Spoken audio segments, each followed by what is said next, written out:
Break ang news para sa mga Pilipinong seniors.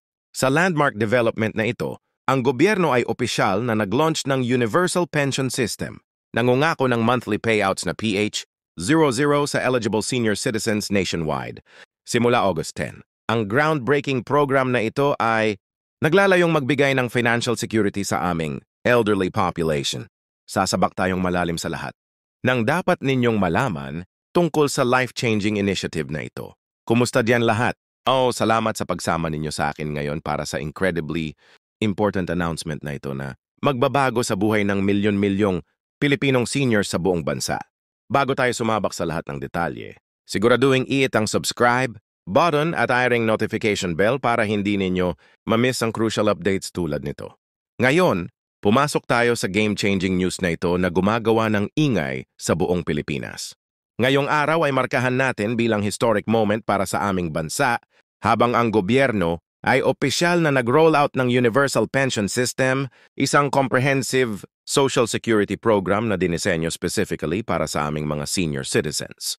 Simula August 10, ang mga eligible seniors ay makatanggap ng monthly pension payments na 00 na nagmamarka ng significant step forward sa pagsiguro ng financial stability para sa aming elderly population. Hayaan ninyo akong i-breakdown ang monumental development na ito na nasa proseso na ng maraming taon. Siyang Universal Pension System ay kumakatawan sa commitment ng gobyerno na ma-address ang growing concerns tungkol sa elderly care at financial security sa aming rapidly agang society. Hindi lang ito simpleng government program, and so na transformative initiative na kinikilala ang mga kontribusyon na ginawa ng aming mga seniors sa pagbuo ng aming bansa at nagsisiguro na mabubuhay nila ang kanilang golden years na may dignity at security. Ang desisyon na itakda ang monthly pension sa PH7000 ay hindi arbitrary.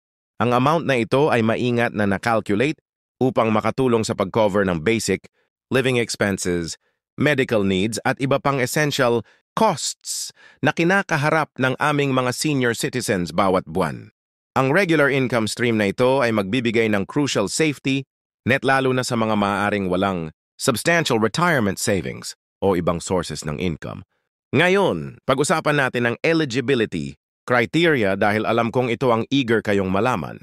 Ang Universal Pension System ay dinisenyo na maging tunay na universal. Ibig sabihin, naglalayong i-cover ang lahat ng Pilipinong senior citizens na nakakamit sa basic requirements para qualified. Ang mga individuals ay dapat Pilipinong citizens na 60 years old pataas at dapat resident ng Pilipinas ng at least past 5 years.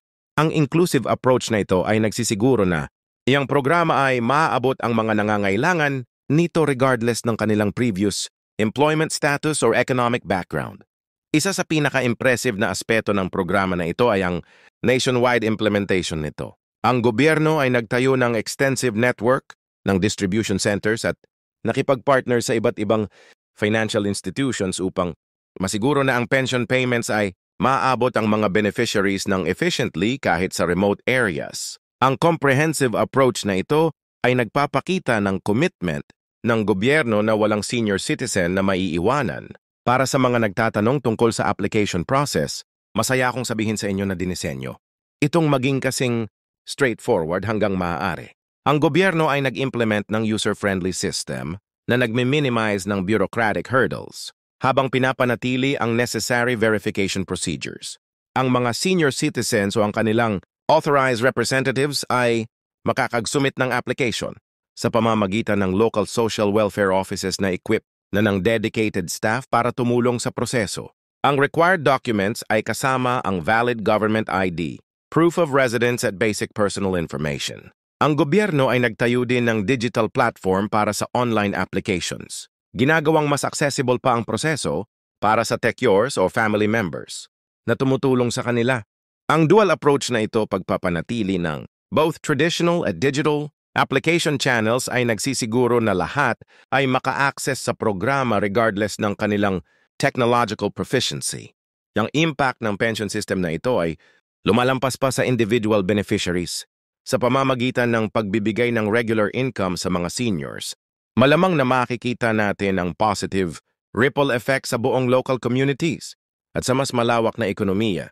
Kapag ang mga seniors ay may mas financial security, mas nakakamana nila na mapanatili ang kanilang kalusugan, mag-contribute sa kanilang households at kahit makisali sa local economic activities. Ang programa na ito ay hindi lang tungkol sa pagbibigay ng pera, tungkol ito sa pag-empower sa aming elderly population na manatiling active at engaged members ng society.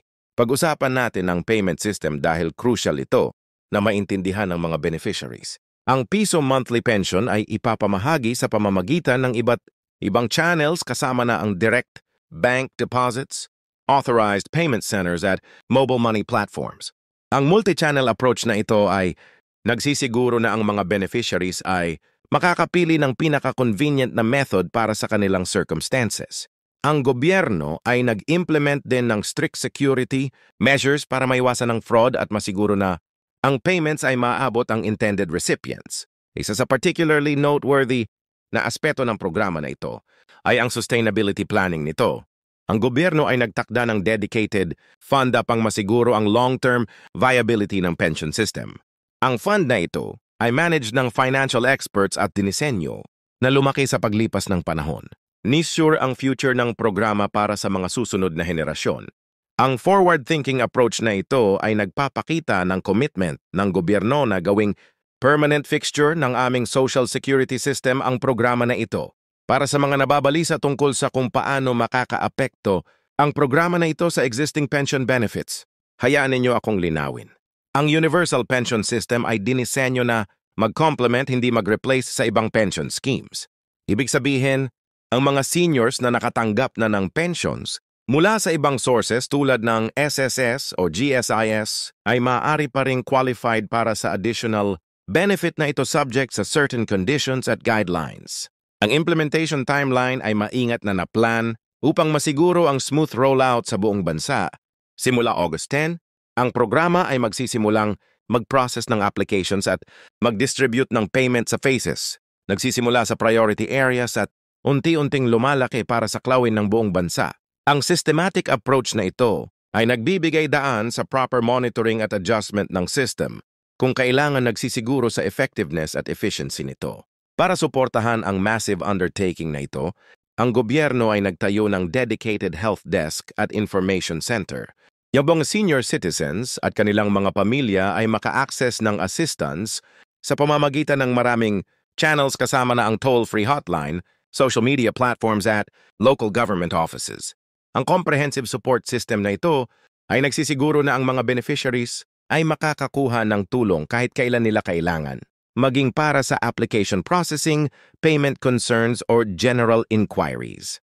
Yung programa ay kasama din ang special provisions para sa mga seniors na may disabilities or sa mga hindi personally makaka-claim ng kanilang benefits. Ang authorized representatives ay maaaring ma-designate sa pamamagitan ng simple pero secure process. Nagsisiguro na kahit ang pinaka-vulnerable seniors ay maka-access sa kanilang pension payments. Ang thoughtful inclusion na ito ay nagpapakita ng commitment ng programa na paglingkuran ang lahat ng eligible seniors regardless ng kanilang circumstances. Ang financial literacy at management workshops ay isasagawa nationwide upang tulungan ang mga beneficiaries na ma-maximize ang kanilang pension benefits. Ang mga session na ito ay sasaklawin ng mga topics tulad ng basic budgeting, safe banking practices at fraud prevention. Ang educational component na ito ay crucial sa pagsiguro na ang pension system ay makakamit ang goal nitong mapahusay ang financial security at overall quality of life ng mga seniors. Ang Universal Pension System ay nag-incorporate din ng regular review at adjustment mechanisms upang masiguro na ang benefit amount ay nanatiling relevant at adequate sa paglipas ng panahon. Ibig sabihin, ang bungo monthly pension ay maaaring ma-adjust sa hinaharap upang ma-account ang changes sa living costs at economic conditions. Nagbibigay ng long-term security para sa mga beneficiaries. Para sa mga nanonood na papalapit na sa retirement age, mahalaga na tandaan na ang programa ay kasama ang pre-enrollment options. Nagbibigay dan ito sa mga individuals na malapit ng mag-60 na simulan ng kanilang application process ng maaga.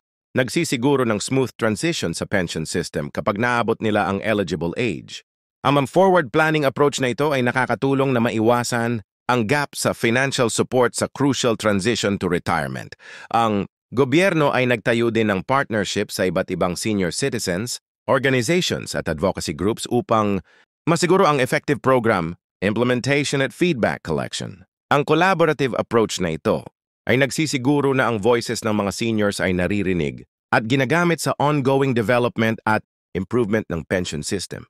Sa hinaharap, inaasahan na ang programa na ito ay significant na babawusan ang elderly poverty rates at mapapahusay ang overall well-being ng aming senior population.